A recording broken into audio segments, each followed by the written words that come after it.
You can play outside longer if you wear sunscreen. You can fly higher on a half-pipe with a helmet. And you wouldn't jump out of an airplane without a parachute.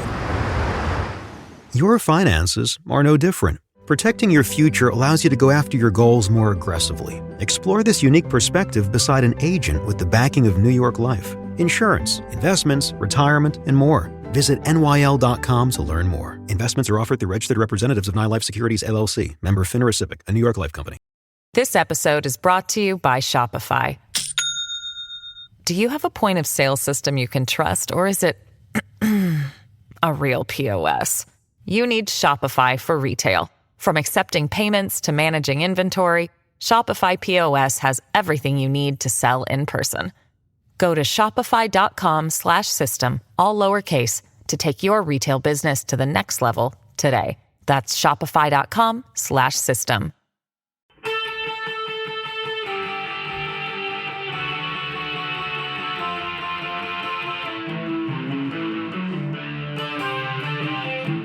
This is the Daily Blast from the New Republic, produced and presented by the DSR Network.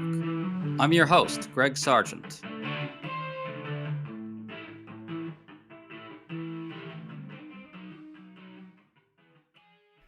President Donald Trump has empowered Elon Musk to undertake a gutting of the U.S. Agency for International Development that is pretty clearly illegal. And this week, on numerous fronts, this has suddenly become a much bigger scandal. First, we learned that Musk's so-called Department of Government Efficiency is taking over the agency and locking its workers out of internal systems. Then Musk himself confirmed that Trump had agreed with him that the agency must be shut down. On Monday, Democratic lawmakers denounced the illegality of these moves. They showed up at USAID offices to investigate and were barred from entering. The Democrats are right. Trump and Musk don't have the authority to do these things, and Democrats absolutely must find new ways to fight against these extraordinary abuses of power. We're really glad to be talking today about all this with one of the House Democrats who went to USAID to protest, Congressman Don Beyer. Thanks so much for coming on, Congressman. Yeah, thanks, Greg. I really appreciate the opportunity to talk with you. So, Congressman, Elon Musk has confirmed that Trump agrees with him that USAID should be shut down. Agency staffers were instructed not to come to work. Hundreds have been locked out of the agency's computer systems. On Monday, some of you went to the agency to investigate. Can you bring us up to date on the situation as of now, Monday afternoon?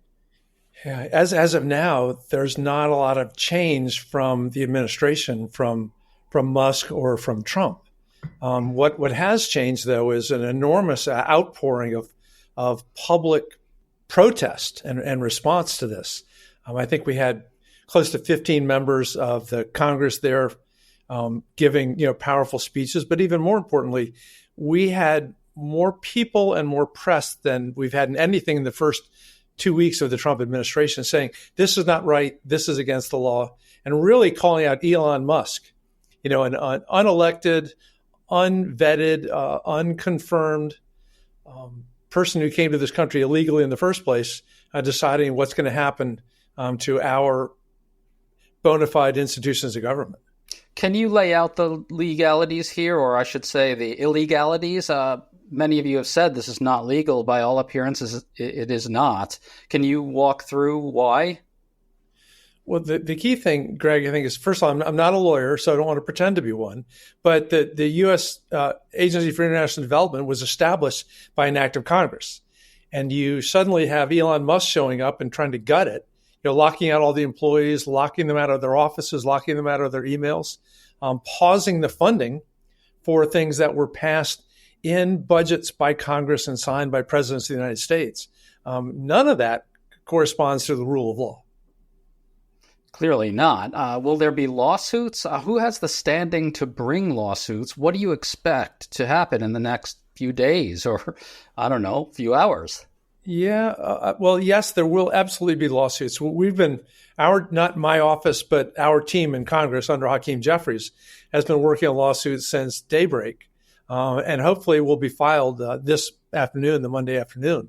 I'm trying to get an injunction against it. We already have been working hard on injunctions on let the money flow again. But It's a huge mistake to do this in so many ways. And I think even for Donald Trump, it's a huge mistake because the American people are going to react very negatively to this. This is not why he won the last election. I think not. He has talked endlessly about gutting the deep state, and that sounds good, but now we're seeing what it actually means to gut the quote-unquote deep state. And what you see, too, is it's so clear that, first, it's a huge gift to China and to Russia. If the definition of the conflict of the 21st century is United States versus China, democracy and capitalism, and freedom versus autocracy and centrally planned government, dictatorships, we just made their system look a lot better. And we opened up all those needy developing countries to Chinese influence while basically embarrassing ourselves. Can you make the case for why the agency is good for America and the world? Congress created this agency, as you said. Can you make the broad case for this agency?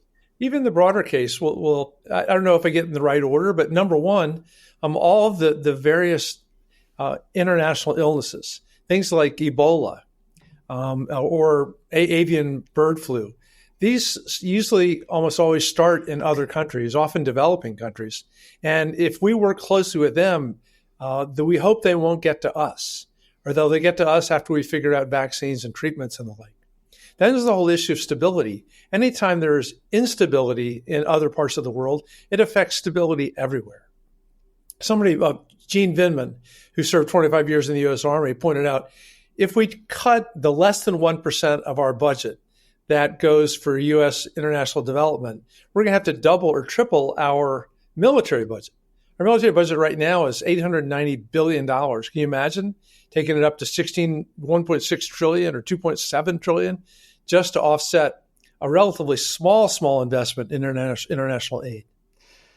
Well, I want to return to something you said earlier. You mentioned that lawsuits are in the works. Congressman, by the time people listen to this on Tuesday, some of these lawsuits may be filed. Do we know where the lawsuits to try and block this action against USAID will come from? Is it outside groups, from Congress, maybe some combination? Yeah, Greg, I suspect it may actually be an outside group. And that is fine. We're rooting for them. We want to make sure that they're representing the people who are affected and that the lawsuit is not too tinged with any partisan purpose, but rather upholding the law. Elon Musk not only wasn't elected, but he's never been vetted, passed a security check. He's never been confirmed by the Senate. It's uncertain why he's gotten parachuted in there to treat the federal government as if it were X or Twitter. So do we understand Secretary of State Marco Rubio's role here? He appears to have been tapped to be USAID's acting director. He said something to the effect today, Monday, that the goal wasn't to shut it down completely. What's your understanding of the situation there with Rubio's role? Well, what I understand through Musk is that they want to fold USAID into the State Department. Now, that may be an okay policy goal. But USAID was started by an act of Congress, and it can only be ended by an act of Congress. There are different times where we have folded different agencies or split them out, but that has to happen, in a straightforward constitutional way. Acts of legislation, debates, things signed, sent to the president, not done by fiat, which is much more in the dictator type past. So there's probably nothing illegal about Rubio being the acting USAID director, although he already has a big job. But to the extent that it foreshadows simply folding it in without authorization or permission, that doesn't work. On February 12th, the New Republic's Michael Tomasky, Timothy Noah, and myself, Greg Sargent, will host a New Year event, America in Crisis, Navigating the Dark Road Ahead.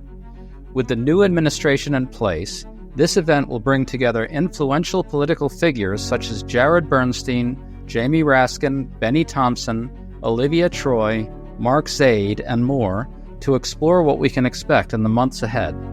The event will be live and live-streamed from the Atlas Performing Arts Center in D.C. Tickets are available free at atlasarts.org/events.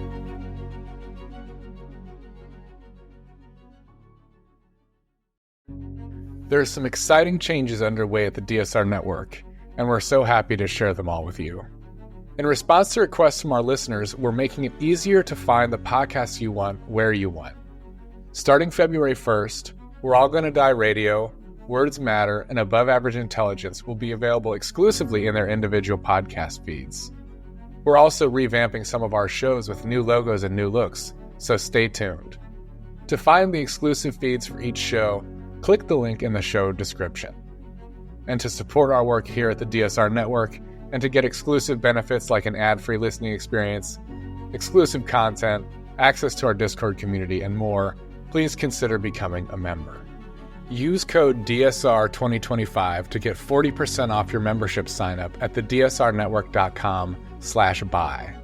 That's code DSR2025 at thedsrnetwork.com/buy. Thank you and enjoy the show.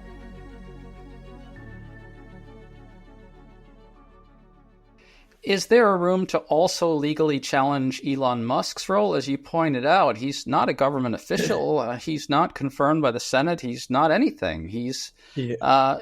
Trump today kind of addressed Musk's role in a vague way, but it's a little unclear exactly where this authority derives from. Is there an opportunity to go legally at Elon Musk's role? Greg, I very much believe there is. And not only his shutting down USAID, but also the notion that Elon Musk has fired the people responsible for the payment system at U.S. Treasury, $6 trillion a year, which includes income tax refunds, Social Security payments, the salaries of our federal workers, including our military, all of our Army, Navy, Air Force.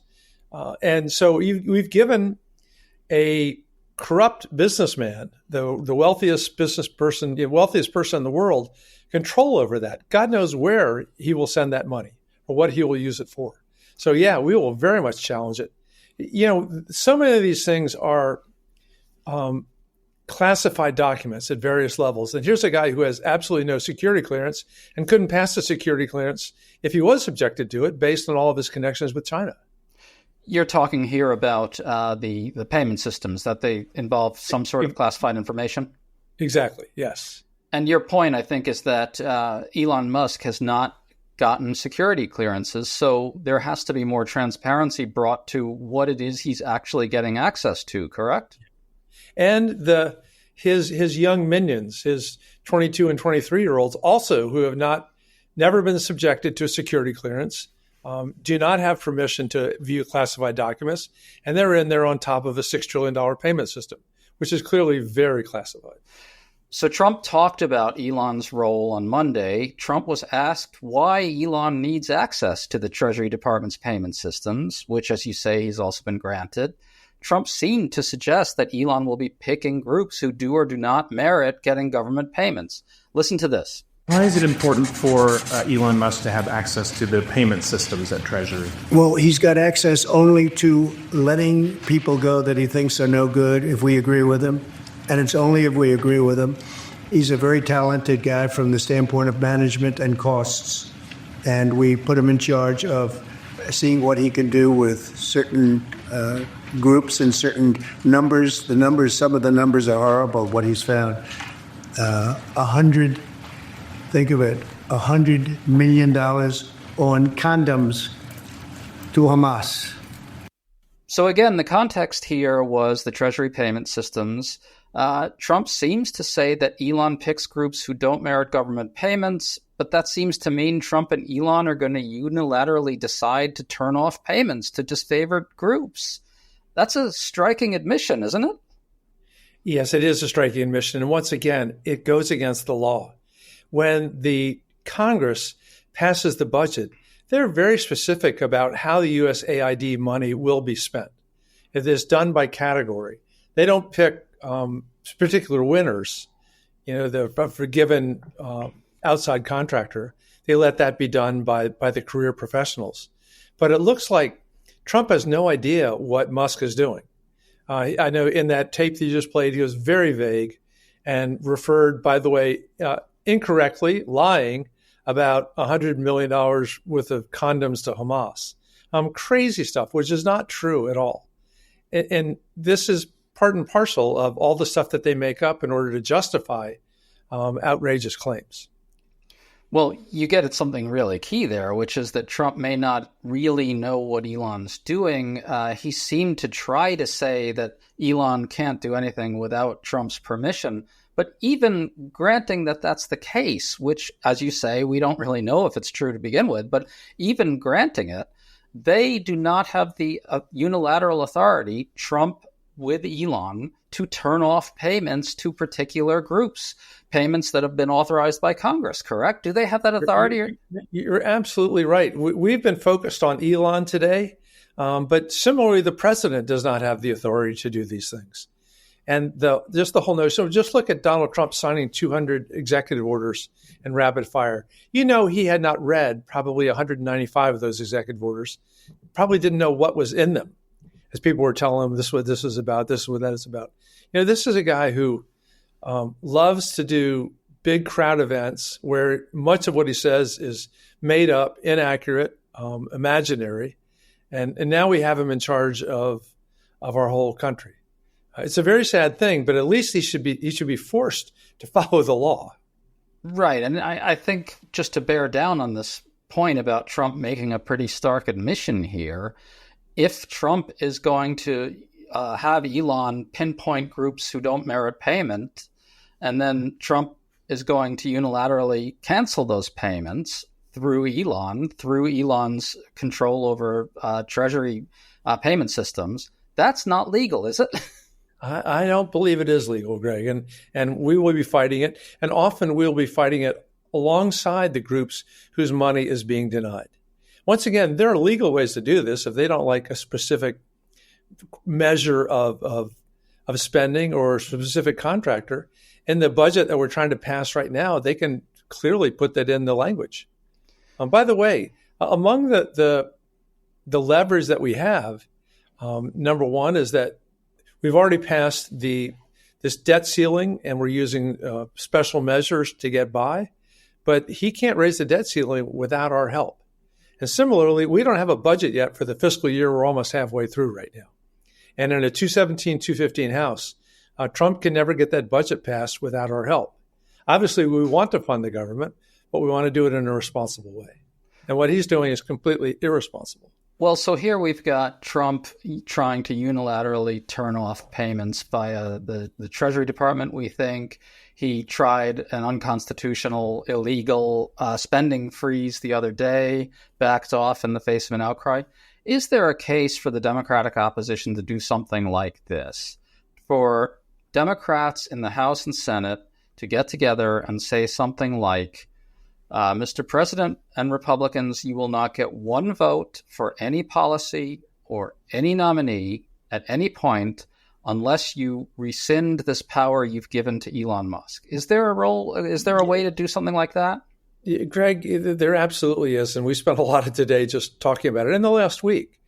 It's hard for us because we believe in the institutions of government, the institution of Congress. It's hard to go to work and say, we're going to go gum up the works as best we can because we want it to work. On the other hand, if that's the only tool we have in order to rein in this dictatorial example of power, then we must use it. And that may mean voting, for example, the senators.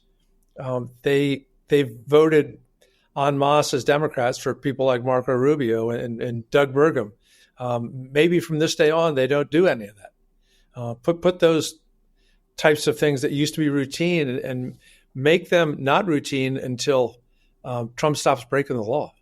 Well, you brought up earlier that the Republican majority in the House is extremely slim. So if all House Democrats were to vote against pretty much anything, it makes it almost certain not to pass. Do you think that House Democrats, or is there discussion of maybe House Democrats essentially acting as a block and saying no votes for anything, no matter what, until this kind of madness stops? Trump has authorized Elon Musk to do illegal things. That has to end, or no votes for anything. Yeah, Greg, we haven't had those conversations yet. The House was out last week, so people were in the district doing all kinds of important things.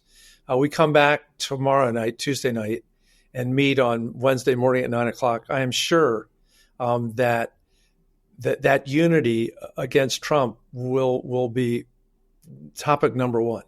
And so far, in the 2+ years that Hakeem Jeffrey has been our leader, we have been extraordinarily united. And I believe that Trump makes that ever more likely. So where is this all going? Elon Musk seems to be undaunted, forging ahead. Donald Trump said that he has pretty much carte blanche to do whatever he wants illegally. He didn't use those words, but we can see that it's illegal. What's going to happen now in the next few days? Is there going to be a pause? Are the courts going to step in? How do you see this unfolding? I sort of look at it in a number of different phases, Greg. And number one is the courts kicking in. And my prayer is that Trump will actually abide by judicial decisions. I think he did in the first term, much to his frustration. But I'm somewhat worried, though, because to the extent that he says, I'm going to ignore what the courts have said, because the Supreme Court says I can't break the law as long as I'm president, that would be a really dangerous thing for our democracy. And then part two, I am confident that most of what he's doing is not in the interest of the American people. You know, he got elected because inflation was bad. So far, he's done absolutely nothing to bring down the cost of food, the cost of healthcare, the cost of housing. He's pushing things in the wrong direction. Stock market fell 700 points first thing this morning. And so when he's moving in the wrong direction, as he loses citizen support, then it's going to be easier and easier for Republicans to begin to abandon him. That's what we really need. And then I'm looking at the elections this year, electing a governor of Virginia, a governor of New Jersey, and we are very focused. I'm counting the days until the 2026 midterm elections, and we take back the House and do our damnedest to take back the Senate. Do you think these are impeachable offenses he's committing already? I don't know. I would suspect that they are, although having been through 2 Trump impeachments so far, I personally would be reluctant to go down that road again unless we can see a way to get to the necessary votes in the Senate.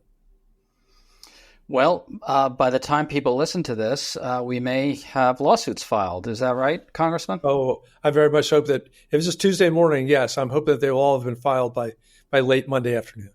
And you anticipate some success? I do. It may take a couple of days, maybe even a week for the courts to act on it. But yes, I do anticipate success. And I don't want to be Pollyanna about what happens if they get appealed up to the Supreme Court. That 6-3 court has made an awful lot of bad decisions in the last couple of years. But we have to hope. We have to pray. Of course. Right. You think there's potentially a Supreme Court majority that would bless this kind of thing? Potentially, although my expectation is that they would avoid that vote and just not hear it. Agree not to take this up. A way of ducking the vote. Which would leave us away with the lower court decision in which direction? Yeah, well, hopefully a lower court decision in our direction.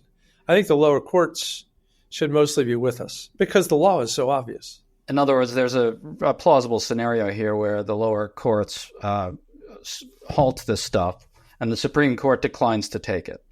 That's exactly my expectation. Well, hopefully in the next couple days, this will be on hold.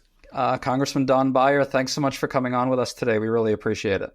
Thank you, Greg, very much. Good luck with your audience and all your reporting.